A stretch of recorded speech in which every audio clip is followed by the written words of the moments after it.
Hi friends, welcome to my channel. ఈరోజు నేను మరొక స్టోరీతో మీ ముందుకు వచ్చాను. నా ప్రపోజల్కి మార్గరెట్ ఒప్పుకుంది మగ్. ఆ మాట తరువాత ఆల్బర్ట్ ఇంకా ఏదేదో చెప్తున్నాడు, కానీ అవేవి నాకు వినపడట్లేదు. నా కింద నేల చీలిపోతున్న భావన, చెవిల్లో మార్మోగిన ఉరుము శబ్దం తప్ప పంచభూతాలు స్తంభించిన అనుభూతి. అయితే నేను ఇంకా బ్రతికి ఉన్నానని నాకు తెలుస్తుంది, కాకపోతే బ్రతికి ఉన్నానని మాత్రమే తెలుస్తూ ఉంది. ఏంటి మగ్, మాట్లాడవు అన్నాడు ఆల్బర్ట్. మగ్ భుజాలు పట్టుకు కుదిపాడు. Oh good, congrats, I am so happy for you. కష్టం మీద మాట పగిల్చాను. యా, ఐఆమ్ సో హ్యాపీ మగ్. ఇదంతా నీ వల్లే. నువ్వు షాపింగ్కి తీసుకెళ్ళటం వల్లే. మార్గరెట్ మన్ ఇంకా ఏదో అంటున్నాడు.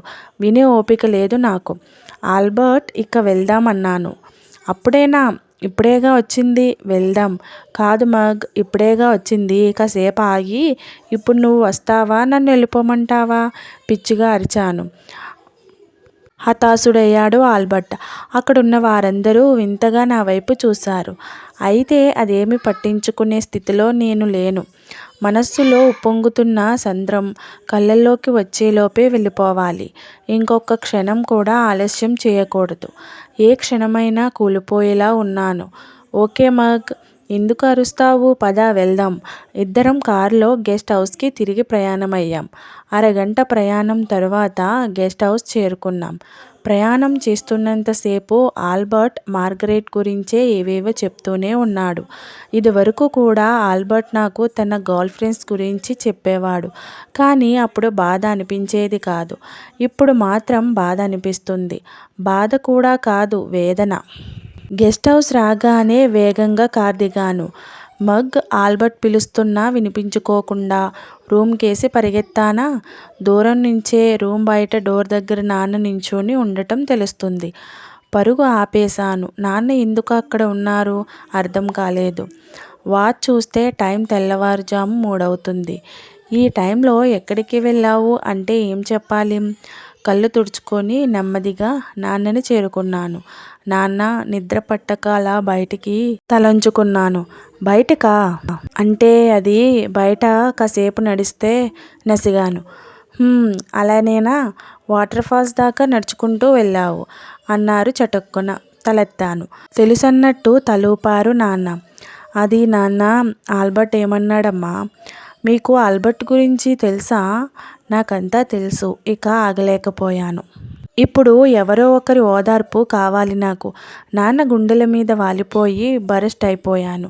తనివి తీరా ఏడ్చాను. నేను శాంతించే వరకు ఆగారు నాన్న. ఆల్బర్ట్ తిరస్కరించాడమ్మా, తల నిమురుతూ అన్నాడు. అసలు నా ప్రేమని చెప్పే ఛాన్స్ కూడా ఇవ్వలేదు నాన్న. ఆల్బర్ట్ మార్గరెట్ని ప్రేమిస్తున్నాడు, నేను ప్రేమిస్తున్నా అని చెప్దామనుకుంటే తన ప్రేమ గురించి చెప్తున్నాడు.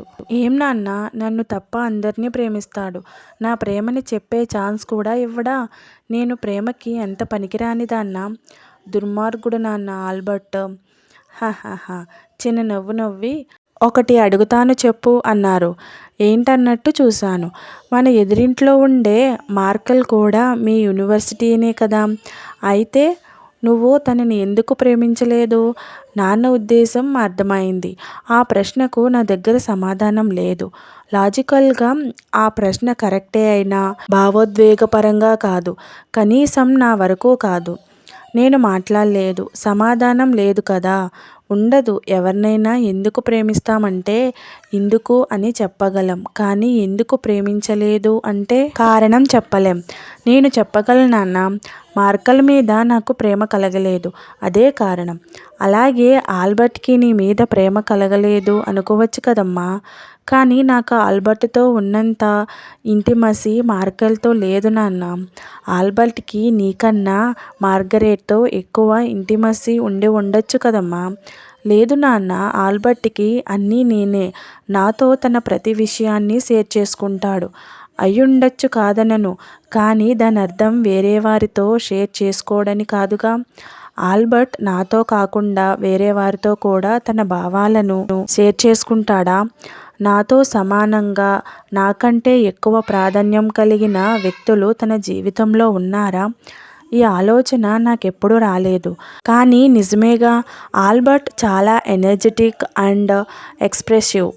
ఎంతో మందితో స్నేహం చేస్తాడు. తనకి నేను బెస్ట్ ఫ్రెండ్నే కావచ్చు, కానీ నేను మాత్రమే బెస్ట్ ఫ్రెండ్నే అవ్వాలని రూలేం లేదుగా. దీనికి నా దగ్గర సమాధానం లేదు. మళ్ళీ మౌనం వహించాను. ప్రేమించటం మన చేతుల్లో ఉంది, కానీ ప్రేమించబడటం మన చేతుల్లో లేదు. ఆల్బర్ట్ మీద నీకు ప్రేమ అనే భావన కలిగింది, కానీ అతడికి నీ మీద స్నేహం దగ్గరే అది ఆగిపోయింది. ఇద్దరిది తప్పులేదు. నిజాలు జీర్ణించుకోవటం కష్టమే, కానీ జీవితం అంటే అంతే. ఆల్బర్ట్కి నా మీద ప్రేమ అనే భావన కలగలేదా? మరి ఇందాక అతడి కళ్ళల్లో ఆ మెరుపు, నా ముఖాన్ని అతడు దోసిట్లోకి తీసుకోవటం, అదంతా స్నేహమేనా? ఖచ్చితంగా కాదు. మరేంటి? ఆకర్షణ. లేదు, ఆ కళ్ళల్లో ఆకర్షణ కన్నా ఆరాధనే కనిపించింది. ఆలోచిస్తుంటే మెదడు బద్దలవుతుందేమో అనిపిస్తుంది. కళ్ళు మూతలు పడిపోతున్నాయి. అసలు అక్కడి వాతావరణంలో ఊపిరి ఆడట్లేదు. నాన్న, మనం వాషింగ్టన్ వెళ్ళిపోదాం నాన్న. ఇప్పుడే, ఈ క్షణమే. ఇంకొక క్షణం కూడా నేను ఇక్కడ ఉండలేను. లేదురా, భరద్వాజ్ గారు రేపు రిసెప్షన్ పెట్టిందే హోలీ పండగ కలిసి వస్తుందని. అందరూ కలిసి హోలీ ఆడాలని ఆయన కోరిక. అందుకే ఈ విధంగా ప్లాన్ చేశారు. ఇప్పుడు వెళ్ళిపోతే బాగుండదు. నేను మాట్లాడలేదు. వెళ్ళి పడుకోమ్మా, ఎక్కువ ఆలోచించకు. నేను తల ఊపి రూంలోకి నడిచాను. నాన్న వెళ్ళిపోతున్న వాడల్లా వెనక్కి తిరిగి, మేఘన, ప్రేమలో ఓడిపోవటం బాధగానే ఉంటుంది, కానీ ఆ బాధకు మూల్యం మాత్రం జీవితం కాదు. అది గుర్తుపెట్టుకో అన్నారు. నాన్న భావం అర్థమైంది. ఇంత రాత్రి రూమ్ ముందు ఎందుకు వెయిట్ చేస్తూ ఉన్నారో కూడా అర్థమైంది. వెంటనే వెళ్ళి నాన్నని కౌగలించుకున్నాను. క్షణం సేపు అలా ఉండి, మీరు పడుకోండి నాన్న, నాకు నిద్ర వస్తుంది, రేపు మాట్లాడుకుందాం అన్నాను. నుదుటిన ముద్దాడి వెళ్ళిపోయాడు నాన్న. హోస్టల్ నుంచి అప్పుడే వాషింగ్టన్ షిఫ్ట్ అయ్యాం. గ్రోసరీ షాప్ నుంచి తిరిగి వస్తూ, అమ్మా, నేను రోడ్డు మీద నడుస్తున్నాం. సాయంత్రం సమయం. అక్కడే రోడ్డు పక్కన సందు లోపలికి, కరెంటు స్తంభం చాటున ఇద్దరు వ్యక్తులు లోకాన్ని మర్చిపోయినట్టు, వారికి వారే లోకమన్నట్టు, ఒకరి కౌగిల్లో ఒకరు మమేకమై, చూడవే, వాడు సిగ్గు లేకుండా అమ్మాయిని. తల తిప్పి చూశాను. తప్పు, అటువైపు చూడకు. నేను చూశాను. అతడు తన పనిలో నిమగ్నమై ఉన్నాడు. నేను చూడటం వాడు చూడలేదు. క్షణం సేపు చూసి తల తిప్పేశాను. అయితే నాలో ఉత్సుకత ఊరుకోలేదు. సందు మలుపు తిరుగుతుండగా మళ్ళీ చూడాలనిపించింది. చూశాను. ఇప్పుడు అమ్మాయి లేదు, వాడు మాత్రమే ఉన్నాడు. నన్నే చూస్తున్నాడు. నేను సందు మలుపు తిరుగుతున్నా అనబోతుండగా నాకేసి కన్ను కొట్టాడు. స్టూపిడ్. మేఘనా, మేఘనా అమ్మ పిలుపుతో ఒక్కసారిగా కళ్ళు తెరిచాను. ఎదురుగా కూర్చుని ఉంది. అంటే కలగన్నాను, కానీ కలైనా నిజంగా జరిగింది ఇదే. ఆల్బర్ట్ని నేను మొదటిసారి చూసింది అలానే. అతడి మీద నా మొదటి అభిప్రాయం స్టూపిడ్ అనే. ఏంటమ్మా మత్తుగా అన్నాను. ఇంకా పడుకునే ఉన్నావు? లేచి ఈ తెల్ల గౌను వేసుకో. బయట అందరూ హోలీ ఆడుతున్నారు. ఇంకా పడుకొని ఉండటం బాగోదు. ఇవన్నీ భరద్వాజ్ గారి అరేంజ్మెంట్స్. ఇదైన వెంటనే రిసెప్షన్. దానికి కూడా రెడీ అవ్వాలి. అప్పుడు గమనించాను, అమ్మ కూడా తెల్లటి గౌన్లో ఉంది. అక్కడక్కడ రంగు మరకలు కూడా ఉన్నాయి. లేచి ముఖం కడుక్కొని త్వరగా బయటికి రా అంటూ లేచి వెళ్ళిపోయింది. చేయి దొరకబుచ్చుకొని కూర్చోబెట్టాను. రాత్రి నాన్నని పంపినందుకు థ్యాంక్స్ అమ్మా అన్నాను. నవ్వింది. నిన్న శ్రావ్య వాటర్ ఫాల్స్కి వెళ్తున్నారా ఆంటీ అని అడిగింది. ఎందుకు అన్నాను. మేఘన అడిగిందిగా అంది. అర్థమైంది. ఎందుకైనా మంచిదని మోరల్ సపోర్ట్ కోసం మీ నాన్నగారిని పంపించా. కానీ ఒకటి, నువ్వు అలా ఆ అబ్బాయితో అలా ఒంటరిగా అర్ధరాత్రి వాటర్ ఫాల్స్కి వెళ్ళటం మాత్రం నాకు నచ్చలేదు. ఐఎమ్ సారీ అమ్మా. నవ్వి వెళ్ళిపోయింది అమ్మ. నేను ఆలోచనలో పడిపోయాను. నాకు ఆల్బర్ట్ గురించి ఎప్పుడు కల వచ్చినా నేను ఆల్బర్ట్ మాత్రమే కలిసి ఉన్నట్టు కల వచ్చేది. కానీ ఈసారి ఆల్బర్ట్ వేరే అమ్మాయితో ఉన్న కల వచ్చింది.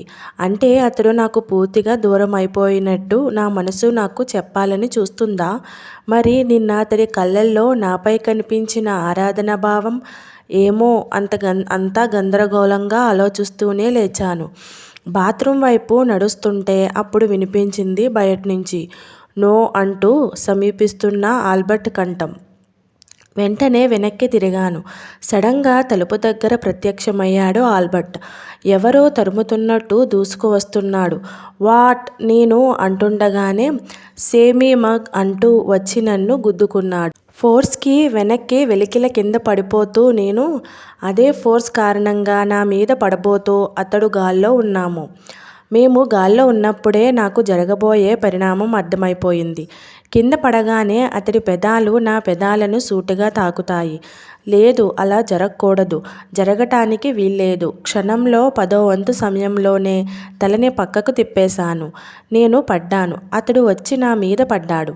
అనుకున్నట్టుగానే అతడి పెదాలు నన్ను తాకాయి. అయితే నేను ముఖాన్ని పక్కకు తిప్పేయటంతో నా పెదాల్ని కాకుండా నా దవడ కండరాన్ని తాకాయి. అయితే ఇది నాకు అనుకోకుండా జరిగిన పరిణామంలా అనిపించలేదు. ఆల్బర్టే కావాలని కల్పించుకుని చేసిన ప్రయత్నంలా ఉంది. ఎందుకంటే పడినా కూడా ప్రయత్నిస్తే ఆల్బర్ట్ పెదాలు నన్ను తాకకుండా ఆపుకోగలడు. కానీ ఆల్బర్ట్ అలా ఆపుకోకుండా తన పెదాల్ని తాకించాడు. అది కూడా పడితే కలిగే ఒత్తిడి కన్నా 2 ఒత్తిడితో తాకాడు. అంటే కావాలని చేశాడు. కానీ ఎందుకు? కానీ ఇదే నేను ఆల్బర్ట్ నుంచి అందుకున్న మొదటి ముద్దు. హ్యాపీ హోలీ మగ్ అన్నాడు ఆల్బర్ట్. అతడు ఇంకా నా మీదే ఉన్నాడు. నేను అతడి కళ్ళల్లోకి చూస్తూ ఉన్నాను. నిన్నే మగ్, హ్యాపీ హోలీ మళ్ళీ అన్నాడు. ముందులే. హో సారీ అంటూ లేచాడు. హ్యాపీ హోలీ మళ్ళీ చెప్పాడు. ఇలా వచ్చి మీద పడిపోయావు, కొంచెం కూడా సెన్స్ లేదా? లేచి నించుంటూ అన్నాను. నా తప్పేం లేదు మగ్, ఇదంతా మీ తమ్ముడి పనే. I was sleeping closely on bench in the garden and then he came and sprinkled water on me. Later I came to know that today is festival day. But Mug, I love this festival.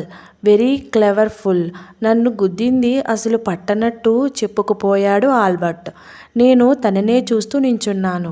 అతడు తెల్ల బట్టలు వేసుకోలేదు గాని రంగులు మాత్రం అంటుకుని ఉన్నాయి.